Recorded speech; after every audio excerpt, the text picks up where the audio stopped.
Game of Thrones, how it went wrong. Yeah. Hey, welcome to Heroes Out. I'm Paul. And I'm Patrick. And we're going to be talking about where Game of Thrones went wrong in Season 8. But before that, don't forget that we do other videos on Tuesday and Thursday, and you should check them out after this video. So, where it went wrong. It went wrong everywhere, and my God, did it go wrong. So the whole entire internet all agrees, which means all unanimous, the world agrees. Game of Thrones didn't end well. No. We should probably say spoiler warning, but at this stage I don't think it's important. I personally wasn't the biggest Game of Thrones fan in the world. I enjoyed Game of Thrones. I came to it slightly late, and I was enjoying it. So I'm not one of the super fans. This is not somebody raging because, oh my God, they killed the books I love or the show I love. Yeah. I'm watching it objectively going, this was a show I liked and I got into, and it ended absolutely terribly because it did not serve its story. What does Paul always say? Paul says story is the most important thing, and he's right. Tell me how you feel they didn't serve the story, because the list is fucking endless. It is quite a large list, and we know that this is kind of putting another one of these videos onto the pile, but it's our opinion on this kind of on these videos, so we're kind of going that way. I did read the books. I loved them. I was interested in seeing how the series ended, the book series. When they came out with the Game of Thrones series, I got into it lots because I really wanted to see all the characters that I loved and everything. So the ending was a big disappointment for me. Once again, we're both not going to be like, spitting and sissing at every single thing, because we're just looking at it from a story perspective of a... we don't have enough time to actually pull everything that's wrong with it apart, because there's so much that's wrong with it. Yeah, and you guys don't want to see us just, raging and ranting at the camera. Or if you do, comment down below. Just comment the word rage. Yeah, and we'll do a full video, like full length, hour-long video on where this went wrong. It'll be a great thumbnail. So what was the most shining part of the wrongness that happened for you? See, I don't want to steal yours, because I know what the worst thing was, but I think we both agree, so I'll say it. It's how they dealt with the White Walkers in just such a casual and careless way. I want to just say Arya Stark, awesome. One of the stars of the show, one of the great characters of the whole thing, actually serviced quite well compared to most of the other characters in the end. She's not unscathed by that terrible last season, but she's fared a hell of a lot better than most. That is very true. So I'm going to go ahead and say, though, I wish she hadn't just jumped out of the dark and killed the Night King, because that was just a waste. Bran is sitting right there, and it was that moment of, finally, Bran's going to have a purpose here. This is our big thing. And what happened, Paul? Nothing. That's just nothing. It fizzed out real quick. The Game of Thrones built this character up in such a good way. Not just Bran, I mean the White Walker character, in such a good way. It was a threat from season 1 onwards. And they just didn't play nice with the ending, as in they were just like, we need to get rid of these characters so that we can, or this character, so that we can go on to the, our main event, which is, what happened eventually. Yeah, and I think we'll get onto that in a minute, because that's maybe the most galling thing. The White Walkers being such an integral part of it, to just sweep them off the board, as you say, just to get them out of the way in a bit of a Deus Ex. Let's get rid of them. To go on to what was essentially a load of crap after that. Yeah. But without moving on, sorry. White Walkers, what went wrong? First of all, you if this was, I'm guessing this wasn't in mind for you guys, for the writers to go, let's build up this character to have them just die really quickly at the end. Yeah. And have everybody with them die because we got you. Oh my God, it was such a lawnmower through every single character that you could think of that was like a nice character to have against the White Walkers, that they were just like lawnmower. You got the Lightning Lords, you got the bear guy, what's his name? My God. I'm already confusing and forgetting people. They're all going to come back in a minute. Jorah Mormont. Thank you, that's what I was trying to think of. His niece, I guess. or cousin, which could like it just they just went through every character you could think of in such a ridiculous way because they were just like, we don't have proper endings for it, so they're just going to die against the undead. Oh, it did feel like they were like, oh, you know what, the ending's coming, we better tidy up some stuff real quick before someone calls around. It was like they were, the whole series was written around the idea that we have to finish at a certain time, and they just like, oh right, well this episode we'll get rid of all this, and this one we'll get rid of all this. And to do that, like, thank God the Onion Man made it, because without him making it through, like, he was that's my man right there. Favorite character by far, by such a silly margin.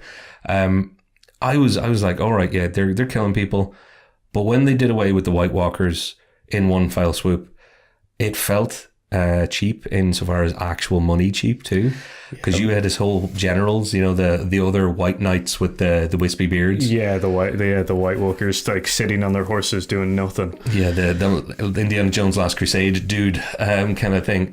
They literally got a shot or two where they were showing it's like, oh, there they are. And I felt like Homer Simpson going, oh, I want to stay and see what that guy does. Turns out that guy does nothing in Game of Thrones. Yeah, pretty much. Yeah, they pissed on it. Winter is coming.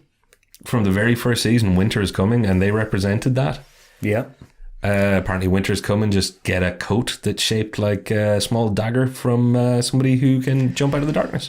Yeah, pretty much. Like, you built up such a good character for a villain kind of thing, which is a great unifying force to go against. You had Daenerys come together with the Northmen. You could have had Cersei realizing the folly of her kingdom without a kingdom kind of thing. You could have built in a really good tying effect and have them defeat this awful creature, this horrible overshadowing monster together, and have a sense of unifiedness there.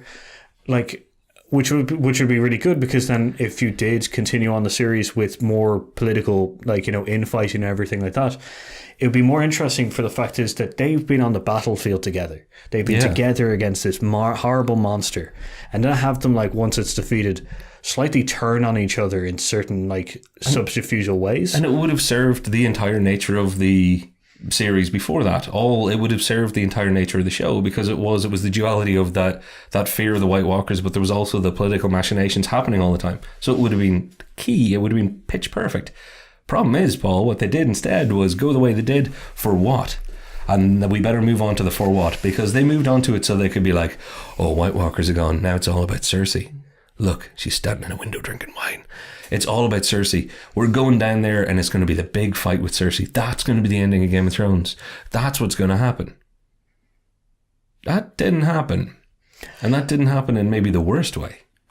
Go for it. Well, I'm going to say this. It turns out what you can't do with 2 dragons, you can definitely do with 1. Because you can fucking destroy the Iron Fleet with 1 dragon. You can destroy all of King's Landing with 1 dragon, but you can't seem to be able to do it with 2. Yeah, he was the smart dragon, though.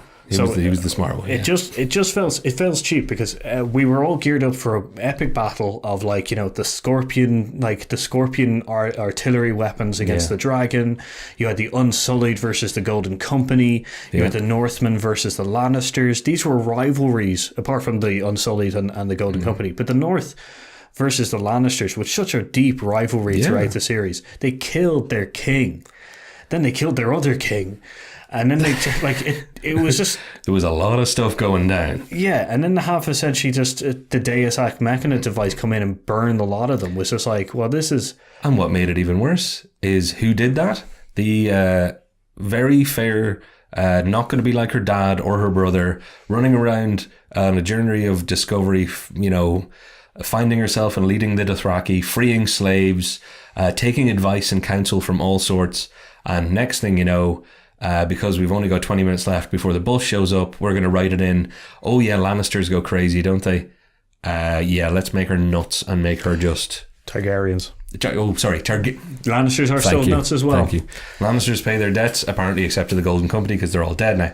The Targaryen crazy turn didn't serve the story, did not serve the character, didn't help. It was just rubbish. It was rushed too much. It was rushed, and it felt like a mechanism to get them out. It was just like, I'll throw another coat of paint on it and we're done. Patrick said earlier on, he was just like, it seems like, genetics, like if they're saying that, destiny is essentially just genetics, then this is going to be a problem. Yeah. Because like you have a mad king who births essentially a mad woman or a mad queen. It's kind of like, this is just shit. It's bullshit. Especially with the quickness of how they did it. If they'd built it up from season 6, where she was going about having to free Marine and from the slavers and have those two groups, the slaves and the slavers, come together in a certain way, and then realizing the fact that she can't deal with all these people and that she just should just do her line of thinking consistently. You could start it from there, and then when it finally does, the switch turns and everyone realizes, shit, we've just put a tyrant in charge. Then you have a really good twist. Not a twist, but a really good reveal. It's true, and it's not just that. They screwed up this is a show about all its other characters, and they screwed them up too. So let's move on to them. Because all of the other characters it's a show about all of the characters. That's the great thing about it. It was big world, but it was also big characters, lots of them. Yeah. They didn't give anybody a good arc in the end. Like you say, in the Battle of Winterfell, they just lawnmowered the crap out of a load of people. Yeah. But the ones that survived, they were the lucky ones, Paul. The ones the ones that died were the lucky ones. Because the next 3 episodes, there was 3 after that, right? There were 2 just. 4? 3? 3, yeah, I think 3. They were the unlucky ones. Let's start with fan favourite Tyrion. Peter Dinklage doing a great job. When he isn't helping someone forge from a neutron star. I love his overacting voice. I think it's great. He has my favourite line in Infinity War, which is definitely when Thor goes, "Only if I die," and he goes, "Well, that's what dying means." But that's what dying means, which boy. is great. Oh, fathers, give me strength. You understand, boy? You're about to take the full force of a star. It'll kill you. Only if I die? Yes. That's what killing you means. He's, he rightly became a really interesting and a big star of the show because the character did have a great journey. Except for maybe that kind of ending part of his journey where just about everything about him was turned on its head. He's now an idiot, number one. Actually, take over, because that one, I'm about to get annoyed about that. So you have Tyrion Lannister. His whole thing was the fact is that he's cunning, smart, intelligent, all right fighter, quick He's a strategist. Yeah, like everything like that. And then you have him essentially mistake after mistake after mistake for the season 7 and season 6 or season 8. Like, you could have not done a bigger U-turn on that character than you possibly could. The whole fact is... Yeah, sorry, go. No, I've got one more bit then. The whole fact is that the whole point of him becoming like, the hand of Daenerys is the fact is that he's not a necessary evil, but a necessary part of a successful machine.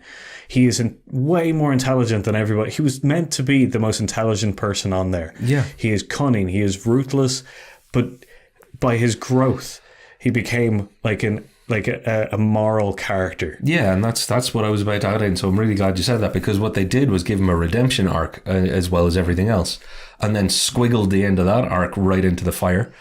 Actually, can we move on from Tyrion, because that one's really getting me I just annoyed. want to say his relationship with Varys, because I'm going to move on to Varys, was a really interesting one, which they really fucked up at the end, because I really liked Varys. Varys was one of my favourite characters simply because his whole spiel, his whole thing was, I want to do what's right for the kingdom. Don't give a shit about the kings, queens that have come out, but I want to do right for the people, for the kingdom itself. Yep. And have that turn on its head in a kind of really pathetic ending where he's still looking after the kingdom, he's still thinking that it's right, and have such a weak betrayal of his trust by his closest friend. Yeah. It was so pathetic. No, it really was. And he is essentially, he's supposed to be the conniver. He's Mr. Whispers. And the fact that his, as you say, the backbone of his actual character is, I'm the conniver, but for the good cause. I'm the only one in the entire show that is not doing this for the Lord of Light or for the crown that I will wear or the throne I'll sit in. He's not even doing it for redemption, like Jaime Lannister did some good things. But yet they did what they did. They wasted all of his arc. he's a man who's done awful things for kings that he thought were going to be good. He's done that whole thing, like with the Onion Knight and following the greater good moment. He's believing in a person. Yeah. Whereas Varys is not believing in a person. He's always believing in the fact is that no matter what he does, no matter who he follows, there's always an angle in like he writes the letters to all the noblemen so that they come together. Yeah. He writes like, you know, he goes to Jon and says, "You're the better pick." Yeah. You know, and like he's always. That was the only thing actually that they did right in the, you know what, because they did have him go to Jon in the end, so that they, at least for Varys' sake, they kept that part of in character. You know, that is in character. I don't know if he'd survived, I can tell you it would have ended slightly differently. You know, when Sam Tarly stands up and goes, "Well, what about democracy?" And everybody laughs. Like, they made a punchline out of democracy in the end of the show, which is always a dangerous thing, but an interesting comment on modern times. If Varys was there, he would have been like, "Hang on a minute. Yeah, democracy, maybe that's what the people need." Because he was the only one outside of that group. Like, Sam is played off as the lovable Egypt, the lovable idiot guy, or the sweet, big-hearted, you know, coward, whatever way they portray him in each season. Varys is the one that would have gone, yeah, the people are what needs. Yeah. They need to be given the power now. And they killed him for no good reason. It was a terrible thing. Yeah. We've also seen, talking about democracy, we've seen it work in certain ways. The Night's Watch. Yeah, Night's Watch elect their leader. You know? Yeah. Although they have gone through 999 of them, so... Well, yes. Sorry, go on. In a considerably short amount of time. I've done the maths. It means that... Because... what's the average job expectancy there? Well, that's the thing is, Mormont, the Lord Commander before Jon Snow, was Lord Commander for like 4 years, 5 years, which means that there was a year where like 3 commanders died. Jesus, it's worse than being an Alaskan crab fisherman. Yeah, like it is it seems like it is the most dangerous job in all of. Yeah, Discovery Channel, get onto that. Like, wow. Well, we got to give the other characters all a shot, because they all got screwed too, except maybe for guy from the Iron Islands, the guy that everybody hates. He feels that he killed Jaime Lannister even though he didn't, and his name has escaped me. Greyjoy. Which one? The guy who takes over as the Lord. I can't remember his name either. Pirate brother, man. Yeah. Like, God. He was an interesting character, consistently like ruthless and vile and stuff like that. But I needed more. Yeah, he was kind of pointless for me in the end. He was a bit of fluff. But you've got the big hitters. So you've got all of the Targaryens we've covered, all of the Lannisters. So Jaime got screwed by his story. I don't think we even need to go into it. He was on a redemption path, and then they just jumped the shark on that one. Wasted.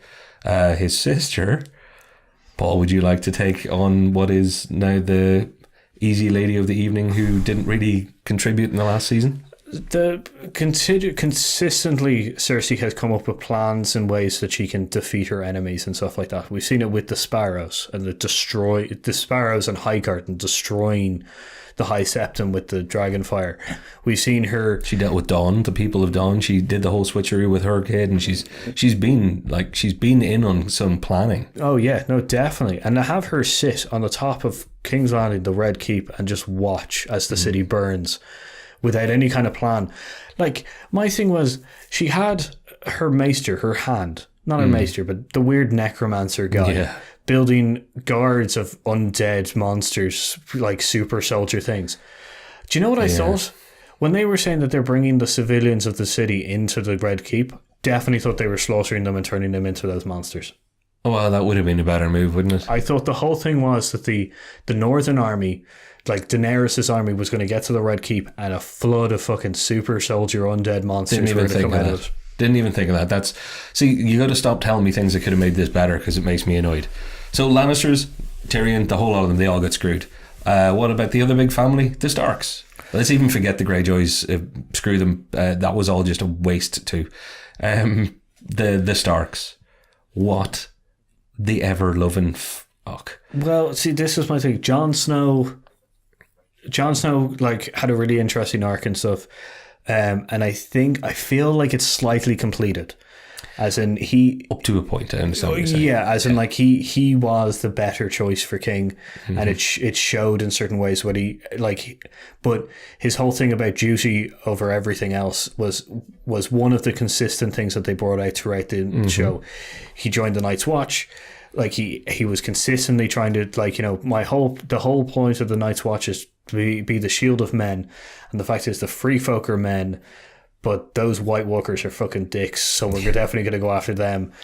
Finding out that Daenerys has gone crazy, so and loving her, but realizing that for the better good, he has to remove her, is as completed as I possibly can have out of this group.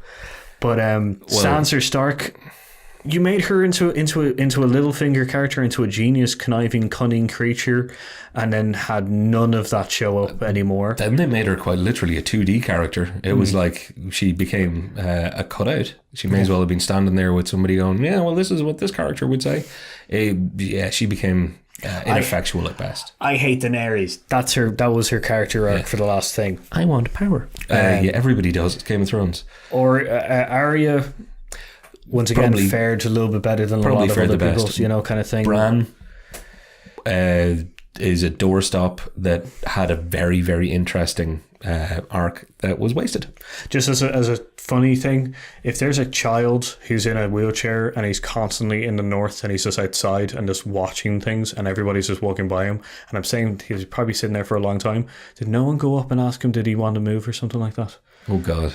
Because there's a whole bunch of shots with him just sitting outside watching people, and I'm just like, that's kind of creepy, dude. Yeah, it is kind of creepy. But he fared a little bit better than a lot of other people, but he still had such a great arc to come, and it just didn't fulfill itself. I really liked Bran the Broken becoming king. I thought it was an excellent thing, but I think they could have given his story a little bit more of a he had a moment that he didn't get to have. He's staring right at the Night King. And it's like, Bran, this is your moment now. You and the Night King are the two proto-supernatural superpowers in this. Just stare at him for a bit. We'll make you king. He's like, okay. I don't know. Just, rubbish. Anything else? Or are we getting out of this? I'm getting out of it. Grey Worm, great character, continued on. Very vicious, especially at the end towards, vengeance and stuff. Understood that. And that's kind of, I can think of no other characters that really kind of... Yeah. So... In essence, what went wrong? Everything went wrong. Don't do that again.